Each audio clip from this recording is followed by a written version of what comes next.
Thank you for joining. We will begin in a few minutes.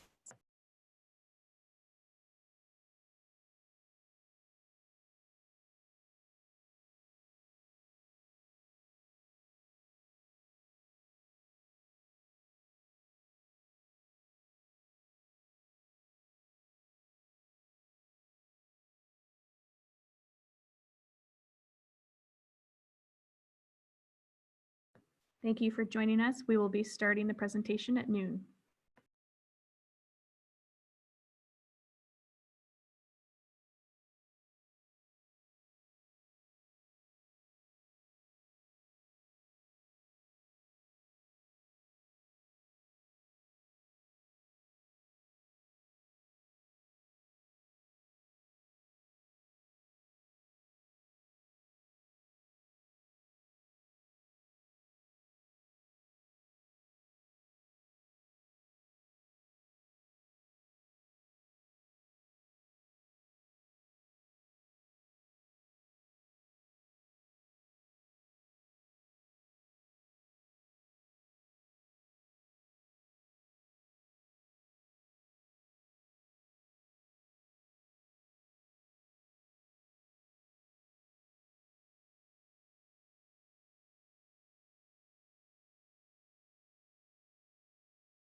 Thank you for joining us today. We will begin the presentation at noon.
Thank you for joining us. We will be starting in 1 minute.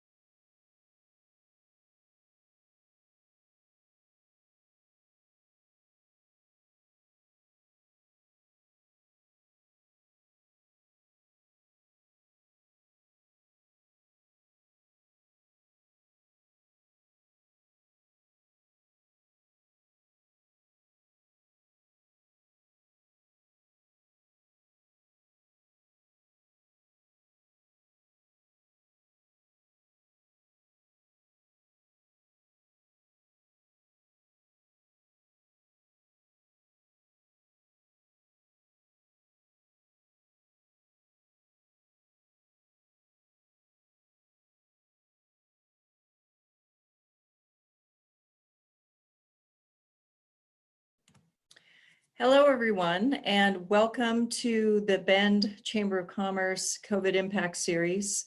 Glad that you could all join us today and hope we are all doing okay out there. I think this is week 6 or 7 of lockdown. And we at the Chamber, and I know around the region, have been thinking about all the businesses out there who are waiting to get guidance from the governor's office to reopen and are just trying to make ends meet in these tough times. So just hoping that all of you know that we're thinking of you. A couple of things that I want to share with you before we start with today's program. First of all, as I mentioned before, the governor's office is releasing the preliminary guidelines. So these are draft form for several different categories of industries, including retail, restaurant, outdoor, which just came out today, and also childcare. We're expecting personal services to come out sometime in the next few days. And sometime next week, these draft guidances will become formalized, and the governor will be sharing those with everyone. And I want to let you know that OSU Cascades and a whole host of other partners across the region will be sending out information shortly about a seminar to help all of you interpret what these guidelines are and brainstorm how to implement them in your place of business and what that might look like operationally, financially, et cetera. So hope to be sharing information on that with you shortly. In addition to that, just a reminder that the Central Oregon SOS.com website is up and running and ready for you folks to use as a resource. You'll find the latest information on SBA loans and any other types of loans that are coming out or grants.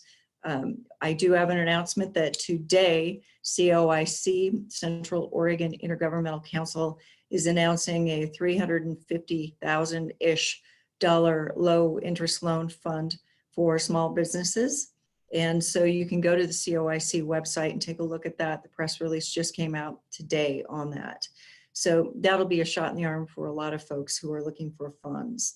In addition to that, next week will be the launch of bendsos.com, which is essentially connecting people who want to provide cash flow into our local businesses, a way to do that and connect with them directly. More on that as well, but that gets up and running next Tuesday.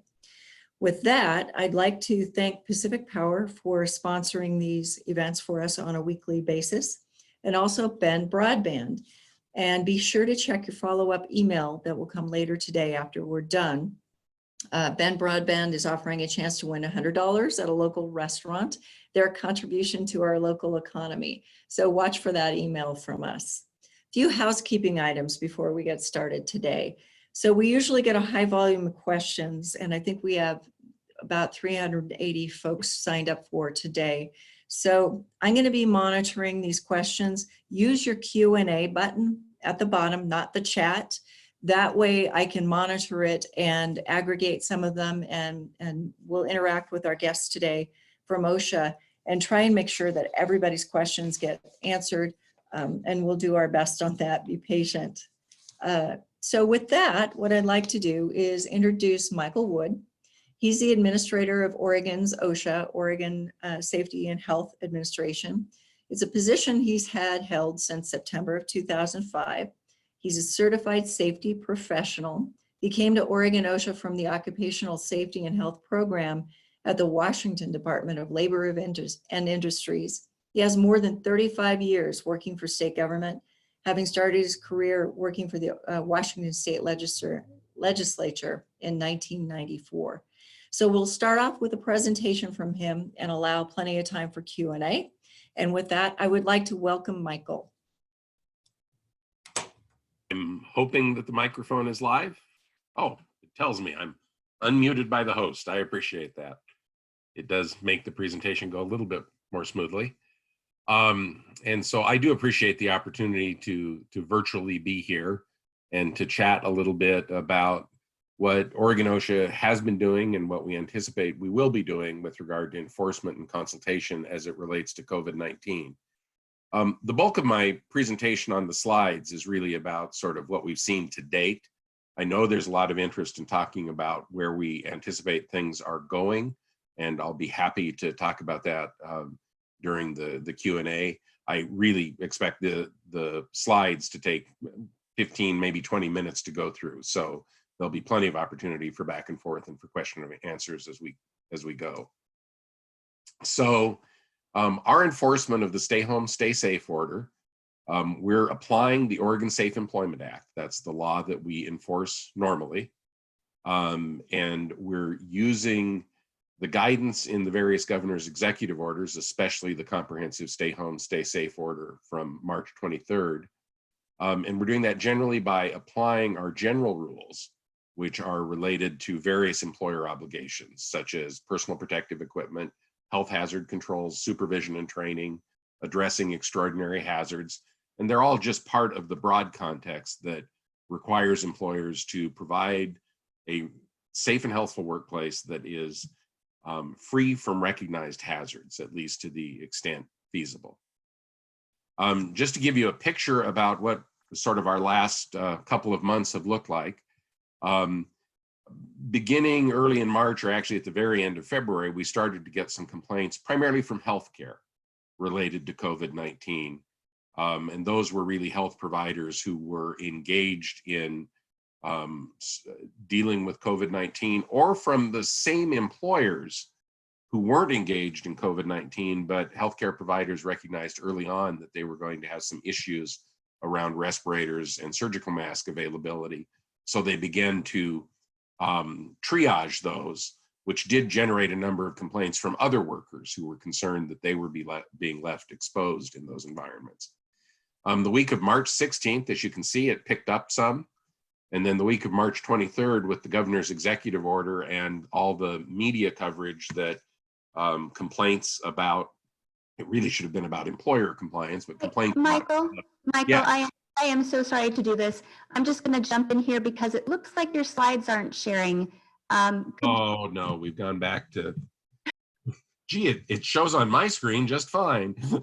Okay, no, I'm glad you jumped in because I'm sitting here pointing to objects on the slide. All right, let's see. So I'll end the show. Go back to share screen.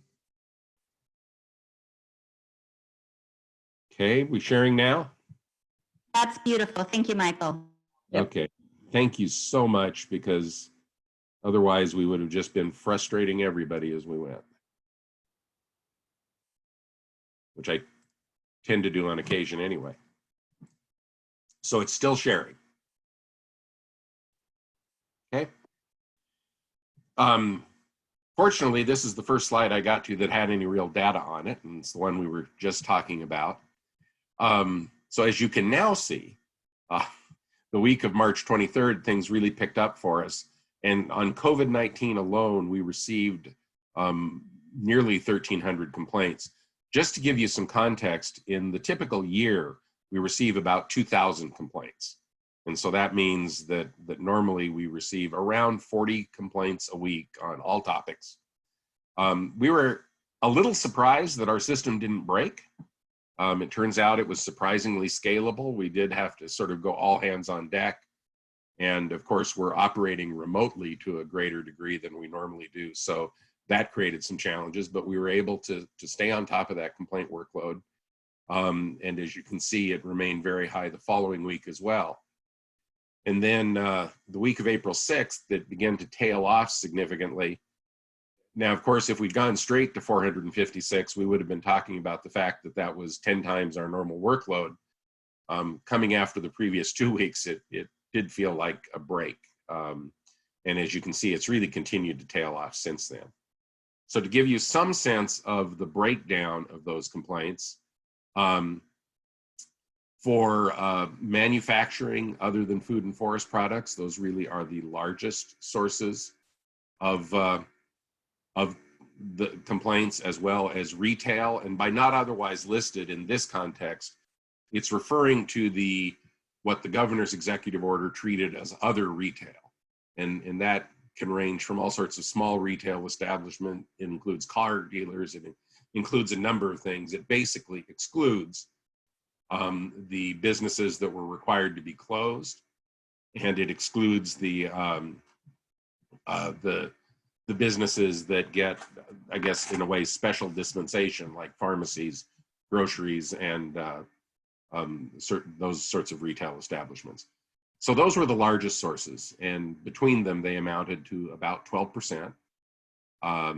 Service industry, and again, that is a range of activities, including basically anything that isn't really focused on an office.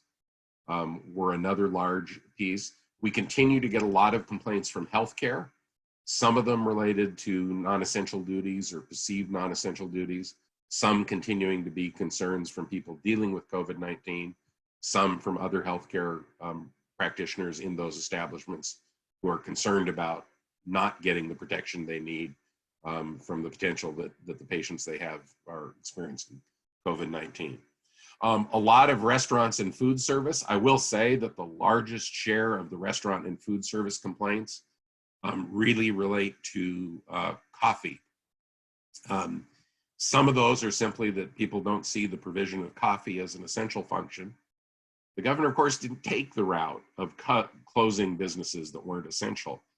And so there are a lot of small coffee shops, drive-through coffee providers that we've gotten complaints on because either they were open, and that's something that a person from the public thought was wrong, or they felt that they weren't engaging in social distancing at any level within the establishment because they are very cramped. A lot of complaints from fast food establishments really for the same reason. Grocery stores, a number of complaints there. And then a chunk in construction. Offices, the primary complaint in offices and call centers really is the lack of telecommuting options. And then you see that we ran out really with the other two manufacturing sectors. And while there are a number of other complaints, these really are the largest sources, everything that's 3% or better of the total complaint workload. Of the complaints we've received, if you look at the first two bullets on your screen right now, nearly 50% or almost exactly 50% of the complaints are either from current employees or from former employees or employee representatives. Another 29% are from complainants who are not only confidential, but they're actually anonymous. We don't know who filed the complaint. And that was a significant portion. Presumably some of those are employees as well, but also probably members of the public. And then 21% were from other concerned individuals, typically just general members of the public who were raising complaints, sometimes for issues outside our jurisdiction that fell within the broader scope of the executive order. Most of the complaints we received fall into one of the categories here, a sense that the business isn't enforcing social distancing or isn't doing enough to enforce social distancing. The business isn't maximizing telework opportunities. The business isn't closed or is requiring employees to work, and either the employees or members of the public view the business as not essential and therefore don't think that work should be occurring.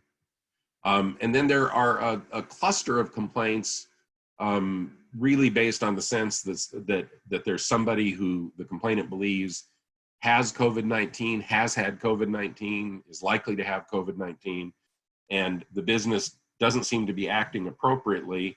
And in many senses, in many cases, the complainant actually says, and they won't tell us, whether or not it's true, not recognizing that there are healthcare confidentiality issues involved in that. In the overwhelming majority of cases, and 80 to 90%, the employer has taken some steps to address COVID-19, but the complainant either believes that the rules are not being enforced sufficiently, or there was a sense that the employer's response was inadequate or tardy. We began getting complaints the afternoon of the executive order, and of course it hadn't technically taken effect at that point.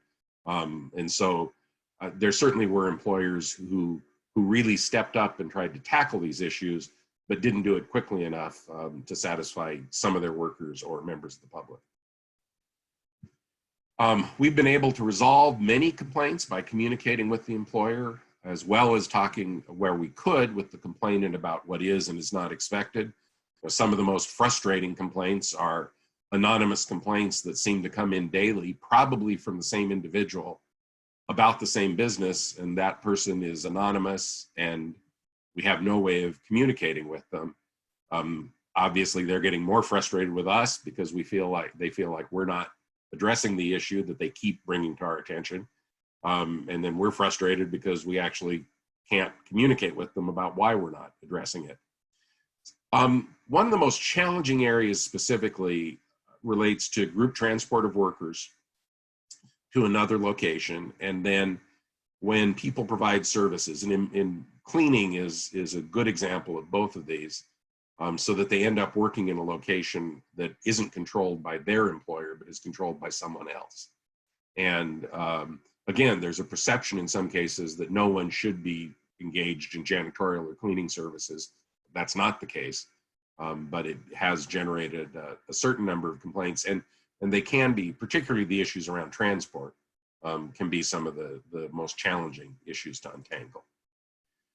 Our on-site enforcement activity has been limited. At this point, we've initiated fewer than 30 actual inspections related to COVID-19, and no citations have been issued. There are several citations in the pipeline, but more than half of the inspections we've conducted will result in no violations being cited. Our consultants, who normally provide advisory assistance, have been providing abatement assistance in the context of helping employers respond to complaints. That's not our standard practice. We don't normally involve consultants in dealing with that enforcement workload, but that's part of the sense that this is an all hands on deck project. Consultants have taken in more than 125 coronavirus requests for consultation services, and they've fully completed more than a dozen that came out of the enforcement complaints and about 3 dozen others. All those consultations at this point have been done virtually and haven't involved sending the consultant to the location, because one of the things we're trying to do is minimize our own presence in the workplace as a source of potential infection. We've also begun using spot checks, and these are really unusual for us, but since much of what we're looking at can easily be verified simply by looking at whether the business is open, whether the business is allowing people from the public in, whether it's laid out any guidance or expectations at the entrance about social distancing, that we've been using these spot checks to visit businesses that we've received complaints on and that we believe have resolved the complaint satisfactorily, but in order to check things out. And at the same time, if that business is located in a strip mall, we'll frequently look at another half dozen establishments within the same general area. These use our time more efficiently. They don't involve a formal inspection. We don't present credentials. We don't we don't introduce ourselves. We don't initiate conversations with employers or the employer. In many cases, we don't even enter the establishment. And if we do enter the establishment, it's usually just to cross the threshold in order to get a better view of what's happening inside. We've actually done more than 1,500 of those visits. And in the overwhelming majority, 95+%, we've determined that the employer was doing what they reasonably needed to do, and that no further action was necessary. In the remainder, we've decided to go ahead and have staff come back to do a formal inspection. As I said, even in the formal inspections we've identified, we still end up about half the time not finding violations once we dig into it a little more deeply. And so that sort of goes through everything that we've been doing to this point. When it comes to the question about where we're going from here, as you know, because some of the documents have been shared with you, the governor's office, in coordination primarily with the Oregon Health Authority, but with others of us as well, and I've sat on some of the groups, is working on guidance for a number of industries about reopening or further opening. In the case of many businesses, they never shut down fully. But what the next steps look like and what it looks like as we begin to emerge from these stay home, stay safe order and move forward. We anticipate that we will be enforcing expectations as that rolls out. But in a lot of cases, and particularly in relation to specific industries, exactly what those expectations are remains to be determined. What is clear is that there's going to continue to be issues around increased sanitation, changes in the way we gather in establishments, even the way we wait in line There is certainly going to be a continued effort to increase social distance. My wife, as it happens, has a small retail store, and one of the things she's thinking about as she looks at reopening is how to manage traffic flow within the establishment, and whether she's even going to put a limit on the number of people who can be in the store at the same time. She also does classes in the store, and she's going to have to completely revisit the model for doing those classes and the capacity that she has to do classes, because she can't pack people in, and she certainly doesn't expect to pack people in at all this year. Those are the kind of things that I think across the board we're facing in a wide range of industries, and we'll all be working to navigate that together. As we go forward, we'll continue to apply the same principles that we have in the past, which is, that the employer's reasonable effort to respond receives a great deal of discretion. And in a case where the employer really has taken good faith steps and has genuinely tried to tackle the issues, they're not likely to be subject to citation. We may have some advice for them. We may have suggestions about ways they can do it better, but it's unlikely that they'll actually find themselves in violation. And similarly, if there are still businesses out there who believe that they can operate the same way now that they did 4 months ago or that they did last year, that's simply not true. And I don't think there are many folks who think that, but we still run across a few of them. And what's clearest to me is that you really can't do business the way you did in the past. And I would expect that in a month or in 2 months, it's still going to be true that you aren't going to have been able to return completely to business as usual. And so there'll have to have been some modifications incorporated in order to take account of the continuing risk. I know there are a number of questions, and I'm happy to take this conversation for the remainder of our time wherever it makes sense to you all of you folks to go. Great, Michael, thank you. Lots of really good information. I am sure that you and your team have been very, very busy the last several weeks, months. I'm going to go through a few of these. We have quite a few of them in the queue. I'll start at the top here. Is cosmetic procedures such as injectables like Botox considered an elective procedure lifted under Oregon 2010? It was not directly answered in the video conference. So do you know anything about that? I would have to double check to know for sure, but I believe that if they would represent an elective procedure, and that a provider who has met all the preconditions that the governor described would in fact be able to begin operation again. I guess another way of looking at it is, strictly speaking, if they weren't a medical procedure that was shut down in the first place, they wouldn't have had to worry about it being opened again. Okay. Next question, thank you, is has the Oregon OSHA adopt all of the recent enforcement guidances from the federal OSHA? In particular, they're asking about respiratory fit testing in the general industry, or is Oregon OSHA evaluating each set of new guidance for incorporation? So we don't automatically adopt all the guidance from federal OSHA, and in the case of things like respiratory fit testing and the annual renewals and that sort of thing, we actually adopted that guidance before they did. And so we do have guidance on our website where we talk about various issues. The easiest way to get to our website is orosha.org. And that's probably the simplest way to access it.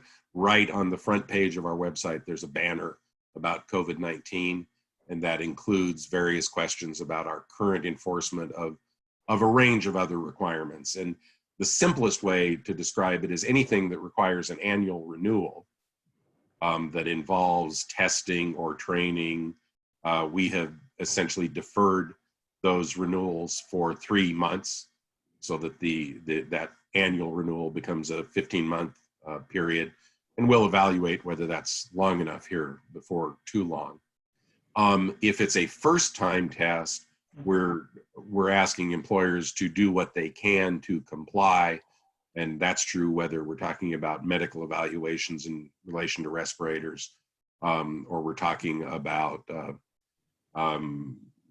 forklift or other powered industrial truck operation, that if they can't get classroom training, they can't get the necessary in-person evaluation that's part of some of those, that they do what they can and they have a plan to bring it in line as soon as it's possible. Okay, great. Thank you. So I have a question, actually a couple, in this general issue around perceived effectiveness of employers implementing COVID-19 protection. Do you think it's accurate that generally employers are meeting requirements? And according to, from where you sit at OSHA, while employees or former employees and the public may still be believing that these orders aren't being met. In other words, the public and employees have a different perception than the actual requirements are. That's absolutely the case, particularly in regard to the general public. That, and you know, one of the cases where that continues to be most highlighted is on that belief that businesses that aren't essentially specifically outlined as staying open were required to close, and that requirement never existed. It was never adopted.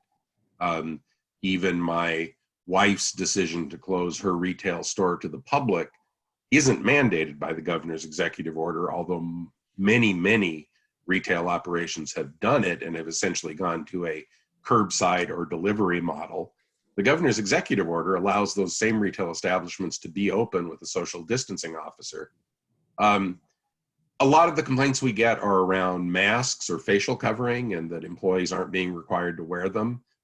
It's a good practice, especially if they have a lot of contact with the public, and most grocery stores certainly are moving toward it.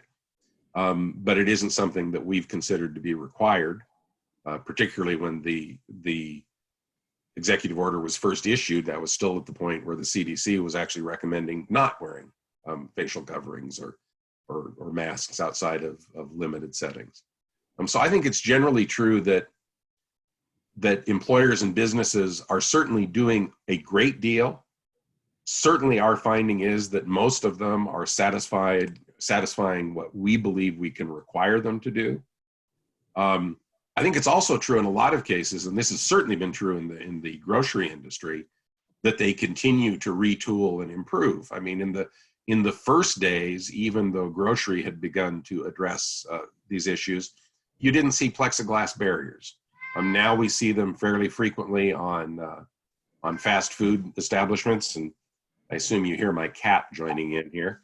We hear them in fast food establishments. You see them in some grocery stores. You see them in some hardware stores. I mean, people are continuing to up their game. I think that's good, and it's also an indication of the level of compliance. The other thing to me that suggests that we're actually seeing a lot of compliance is it really looks like Oregon is succeeding at flattening the curve and pushing past the peak and pushing it down. The projections and the preliminary estimates indicate that while we're not going to open as quickly as we'd all like, that we've had success. It's unfortunate that we passed 100 deaths, but it could have been much higher than that by this point. And we certainly could have seen a lot more people hospitalized than we do. That's because employers and the public and businesses have taken this seriously. And it's to everyone's collective credit. Thank you. That's great feedback. There are a couple of questions that are in the queue, and I've actually heard it out in the field about some of the requirements for a variety of folks who are undergoing OSHA training in a variety of settings and industries that have had to really pull back on that because of it's hard to give CPR in a dummy from 6 feet away. For example, if you're getting that kind of training, how is OSHA Are you being lenient on this? Are you giving some leeway to businesses who are trying to be up to speed with their accreditation, but may have some challenges right now meeting that? Absolutely. It's covered by the same thing as we were talking about a moment ago and related to fit tests and those sorts of things. There's a flat out 3-month extension for annual renewals, and for new certifications, we basically are asking the employers to do what they can, but recognizing that they won't be fully able until at least part of this lifts. So that is one of the things that's covered in that enforcement guidance. And as I say, we actually our approval processes are a little bit simpler. So we actually had it issued well before the federal government did. Great. There are a few questions here around how to keep employees safe. I'll ask a couple of them. One is general confusion, and reading the new guidelines coming out of the governor, and you just mentioned this, there is some leeway, but a lot of questions about masks. Should you have masks and be 6 feet apart? Are there specific filters like HEPA filters that should be used and that are more effective with COVID-19? And finally, if you're an employer, can you require somebody to get tested? Can you require somebody to get tested? I believe the answer to that is no. I'm not certain. That would probably be an issue to better direct to your attorneys. I can say we would not require an employer to require someone to get tested. But as far as whether you or I as employers have that latitude, that's actually a question I don't know the answer to. The issue of masks, the first step is to recognize that when we're talking about what we fairly insistently refer to as face coverings rather than masks, we're talking about something that is really designed not to protect the individual wearing it, but is designed to protect others. And so the issue of whether to require its use really is best evaluated in that context. I know there are a number of grocery stores that have begun to look at requiring masks, not only of their employees, but I know that some stores in grocery and in related fields have actually indicated that they're going to require customers to wear them, and evaluating the issue of how to provide those in a little bit different ways in different contexts. I certainly think it's a good idea to have employees have them on at the point that they're having contact within 6 feet. So, you know, when you've still got the transactions at the check stand, or even if you're at the curbside, I think having a mask on the individuals is a good idea in that context, really primarily from a public safety standpoint.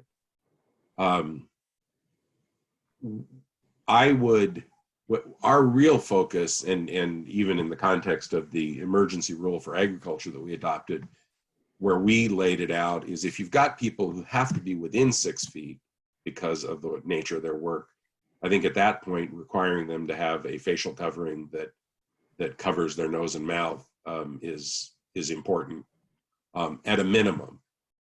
If you have access to respirators in that setting, respirators provide better protection, and they certainly provide a great deal more protection to the wearer. We've kind of recognized that the market availability for respirators and the need to make sure that medical providers have them means that employers are not going to use them in anything but the situations that require them most strictly. So it's unlikely most employers are going to be using them to address COVID-19. In some workplaces, construction and manufacturing in particular, employers already, for various reasons, have access to face shields. And I think a face shield, given what we're talking about, is a good substitute for a cloth mask. Again, its primary value is going to be not protecting its wearer, but protecting the others. And in some contexts, and you know, if you can find face shields available for relatively low cost, one thing to keep in mind is if you're in customer interaction, one of the nice things about the face shield is you can still see the mouth. And while most of us may try hard to smile with our eyes, we all smile better when when our mouth can be seen. And I know that that's one of the frustrations some people have with the face coverings, is they're trying to put people at ease with a smile and the mask covers it. We aren't requiring use of masks any place outside of the vehicle provisions of the ag rule that we adopted earlier this week. That was a long way to get to the specific answer to the question. Okay. I appreciate that. So a couple of questions here around what happens if, God forbid, somebody, either a customer or your employee, comes up with COVID-19, they test positive. What are the protocols? And let's see, does Oregon OSHA have thoughts around the guidelines of these protocols? And should a call to you be initiated if an employee does develop a case of COVID? So the question is, what happens if an employee does? What happens if a customer does? What are the procedures? So if an employee does, I mean, if a customer does, it is strictly speaking just outside our jurisdiction. If an employee does, the only way that you would need to contact us is if it immediately results in hospitalization and it triggers the hospitalization requirement. COVID-19 is not a reportable condition to us. It is, however, a reportable condition to the local public health authority. And what we would say in that context is consult your local public health authority and follow their direction and guidance with regard to what you need to do in the workplace regarding that exposure. We operate in the context of basically assuming everyone might be a potential source of infection. And that's the guidance that we give and really what we enforce. When it comes to the point that you know you have someone who is a source of infection, we'd advise you to turn to public health. Great. So many questions in the queue around guidelines, protocols for a variety of industries that are mentioned here. And also, the governor of Oregon is coming out with guidelines. I mentioned this in the opening for all sectors, but the first ones that have come out have been restaurant, childcare, retail, and outdoor and rec. To come is personal services, transit, and general employer guidance as well. So having said that the governor is going to come out with this protocol. It's in draft form now. Within the next few weeks, all of them will be out in a formalized final form. Tell us a little bit about how you receive those guidelines at OSHA and how you implement them, and what your relationship is as a resource to employers and getting clear information out as to how to apply these guidelines. Well, depending on the particular guidelines, we may be at the table to some degree as they're being developed, or we may receive them in draft form and then in final form the same way and at the same time as the folks we regulate. We will immediately, in all those cases, as things are finalized, begin to develop familiarity with what they will look like on the ground. We have a large number of consultants available, and you can access our consultation resources either through our website or by calling your local Oregon OSHA office and asking to speak with a consultant. It may take a while to connect you because the consultant will not be in the office, but they will be available by telephone. And part of what we'll do to really generate that expertise is engaging with employers and talking through specific application and specific situations. So as we work, we grow our expertise and our understanding of the real life issues as they play out on the ground. Same thing will happen on our enforcement side when we initiate contact for various reasons.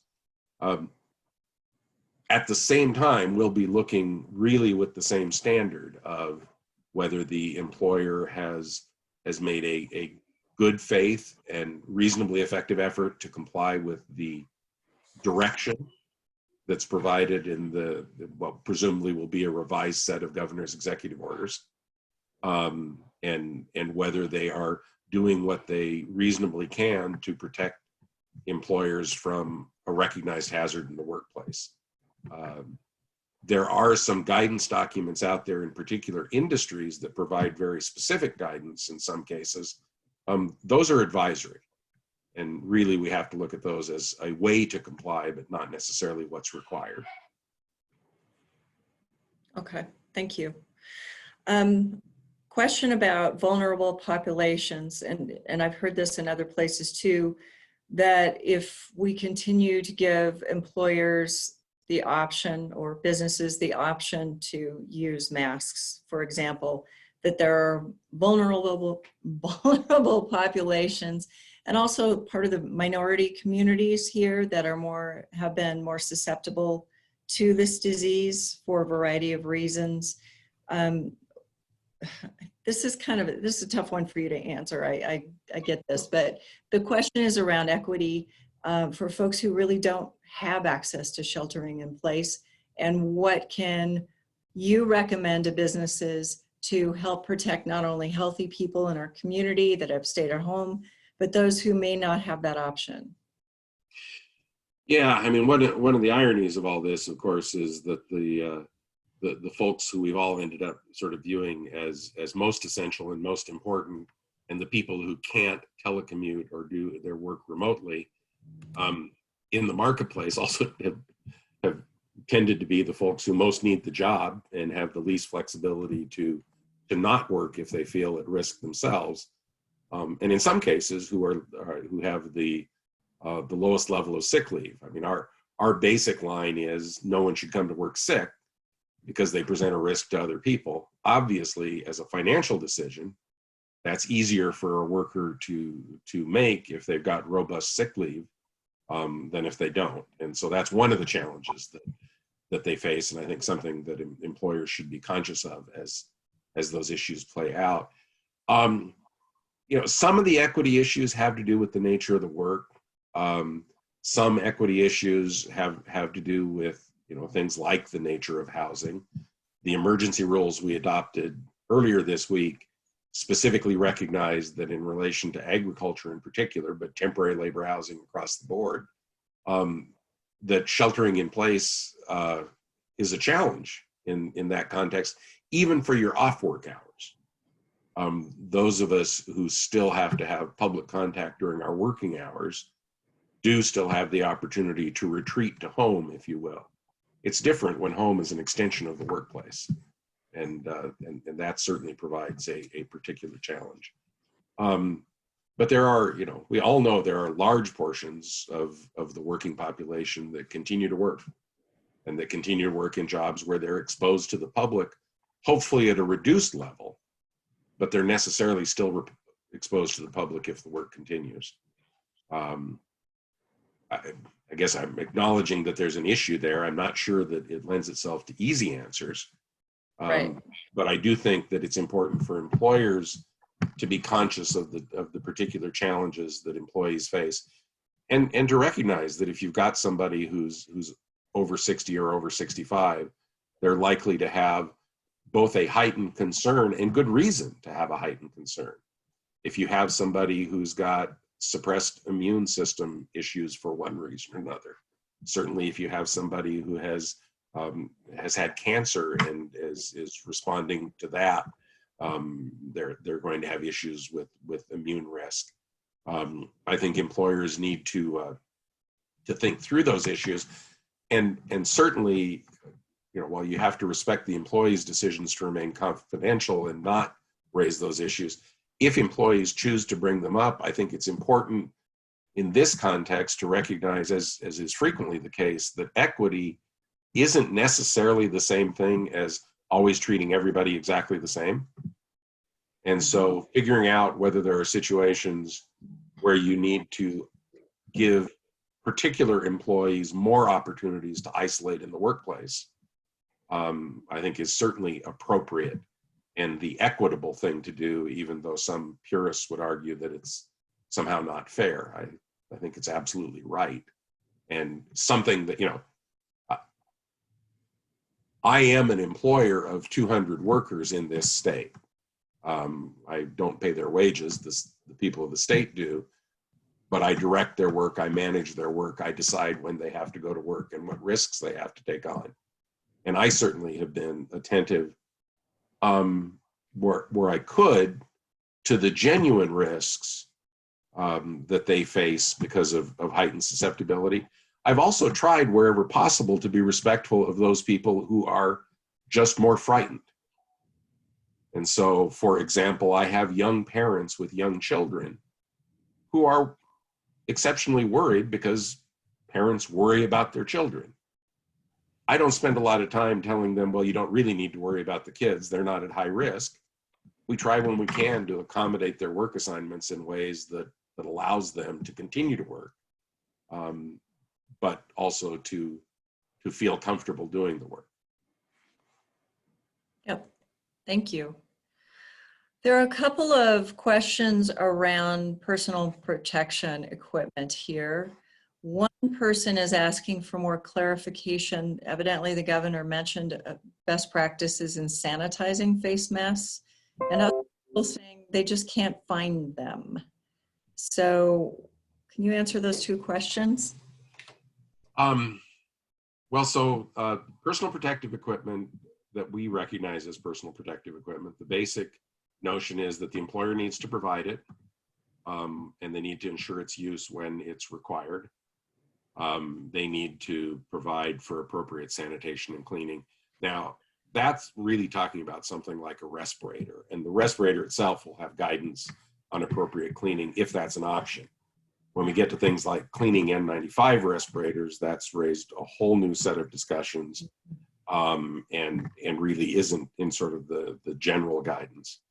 The issue of cleaning cloth masks, really all you need to do to clean them appropriately is launder them. There's a lot of concern, and as an occupational safety and health practitioner and as a certified safety professional, I have colleagues in the industry who I think get this just flat out wrong. There's a lot of concern about contamination related to those cloth masks. Well, the primary source of contamination is the wearer. That's the purpose of the mask. That contamination presents no risk to the wearer. So you're basically, if you don't launder it, the primary thing you're doing is exposing you to the virus or whatever germs that you already have. Obviously, it's good practice to launder it. It's certainly safer, but it doesn't require any special handling. They're not bio waste, they aren't biohazards that need to be put in special bags. When you think about the external exposure to that mask, if I'm wearing the mask on my face, whatever I get from external sources isn't only hitting my mask. Nobody's worrying about how I'm going to launder the shirt I'm wearing, but it literally is exposed.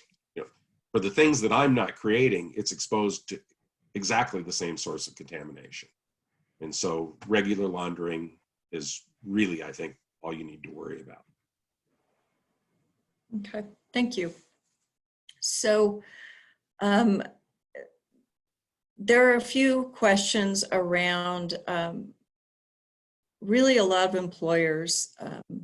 Carrie, I'm looking at your question. Is there a good source of information for businesses that want to follow all the recommended best practices and go above and beyond?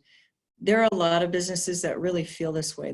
They're afraid of reopening. They for any number of reasons, but one of the major reasons is they just want everybody to be safe.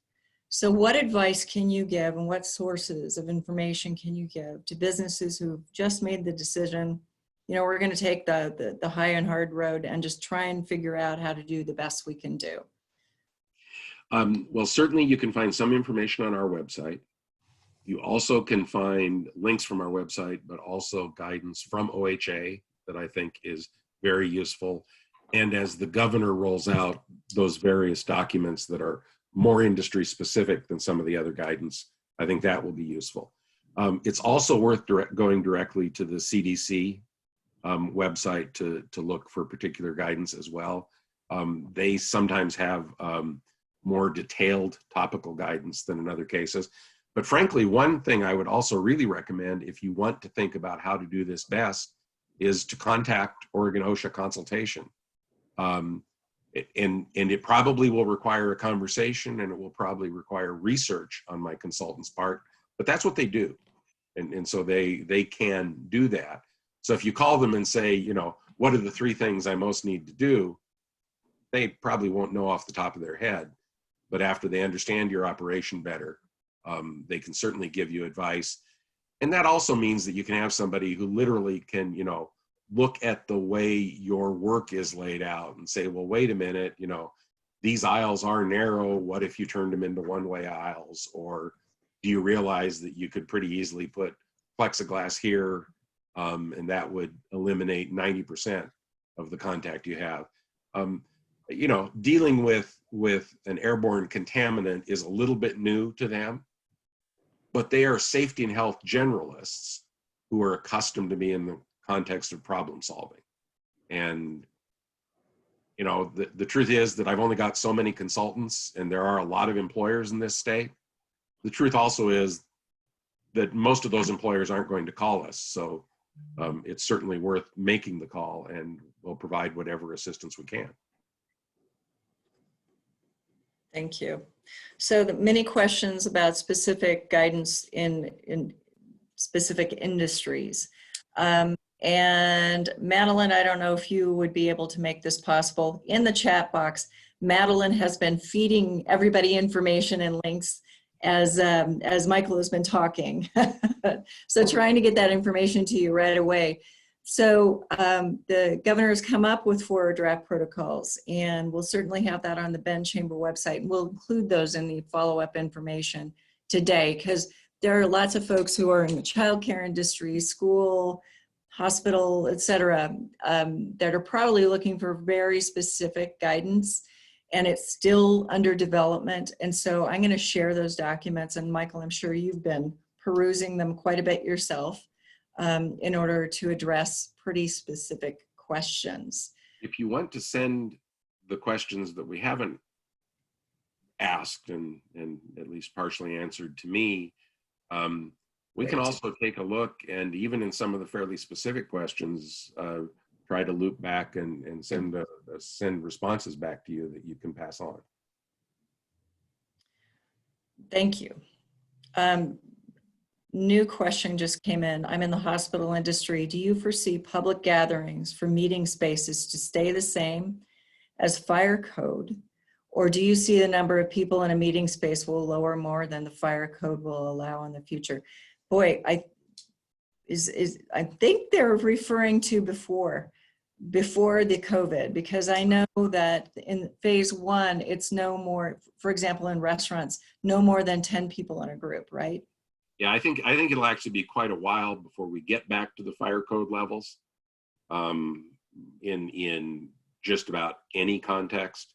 I think we'll see restrictions. I believe and I hope that there will be a day when we are able to get back to calculating capacity the way we did.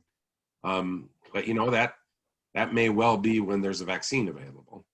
And so that's, if that's the case, it's not going to be this year. Yeah. Yeah, I've heard at least a year before groups of more than 50 can gather, but I don't know. Yet to come.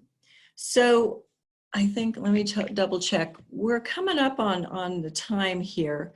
I wanted to ask a question about just the general liability. As businesses, let's give a hypothetical. As businesses are trying to MacGyver their way into putting plexiglass into places no one ever thought of putting plexiglass between bar stools, and seriously, there is just going to be a lot of making this stuff up as we go, doing your best. So in comes OSHA, and other folks who are in charge of our health and well-being. What is that space between folks who are trying their best and maybe have missed the mark, and you coming in as the enforcement role? And how do you walk that line? Because this is all so new, and people are really worried about doing the right thing and being held responsible, even if they're really not sure they're doing everything they can. Right. Well, the simplest answer is, because we're talking about vague general obligation standards, we have to be able to demonstrate that there's a hazard. That piece is potentially fairly easy in the context of COVID-19. We also really have to be able to demonstrate that what you have done, in a sense, is clearly an unreasonable response. And so the standard isn't whether you've done the best job. The standard isn't whether you've done what I think you should have done or could have done in an optimum situation. The standard really is whether your response is one of an array of reasonable responses based on the information you had in front of you. What that has meant so far is that we have issued, or will be issuing, very few violations related to COVID-19.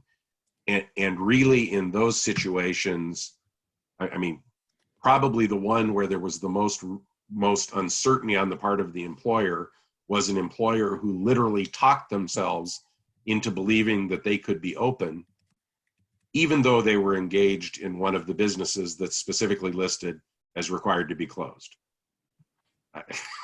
And I think that genuinely, in good faith, they persuaded themselves that they could be open. But they're literally named in the executive order. Okay, that's a mistake that probably goes beyond what we'll sort of shrug off, and that is going to result in violations. In other cases, it's really folks who basically are taking the, I can't change the way I do my business, that's too disruptive approach. We aren't looking at citing anybody who has who's made some significant changes and significant effort to modify what they do. In those cases, if we think there's something they could do differently, we'll issue a hazard letter or simply advise them that there may be other steps they can take.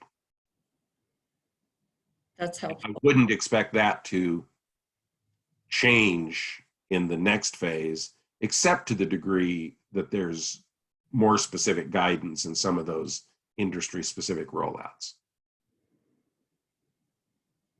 Okay, well, that's fair. Because I know a lot of folks out there are doing their very, very best to figure out how to. There is a persistent rumor that we're going around and walking onto job sites and offering to shake hands and then citing the employer if somebody shakes our hand.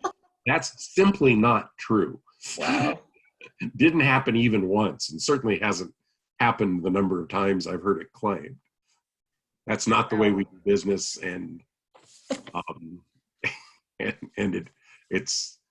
it's an interesting idea. We also, by the way, do not collect penalties on the spot. If somebody tries to do that, it's not us. Good to know.